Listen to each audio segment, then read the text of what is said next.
लोणावळ्यामध्ये वडिलांकडूनच मुलीवर अत्याचार करण्यात आला। कुसगाव भागातील धक्कादायक घटना आहे। पीडित मुलीच्या आईने पोलीस ठाण्यामध्ये तक्रार दिली। तक्रारीवरून आरोपीवर आता गुन्हा दाखल करण्यात आलेला आहे।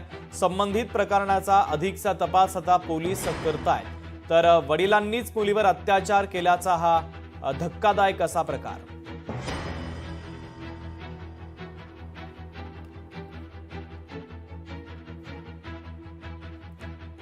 तर महत्त्वाची बातमी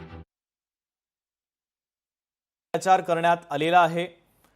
कुसगाव भागातील धक्कादायक घटना आहे। तर तक्रारीवरून आता आरोपीवर गुन्हा दाखल करण्यात आलेला आहे। लोणावळा ग्रामीण पोलीस स्टेशनमध्ये दिनांक 21 जून रोजी रात्री 1 वाजता एक गुन्हा दाखल झालेला आहे। CR क्रमांक 172/2025। त्यामध्ये आपल्या सख्ख्या मुलीवर पित्याने अतिप्रसंग करण्याचा प्रकार घडलेला आहे।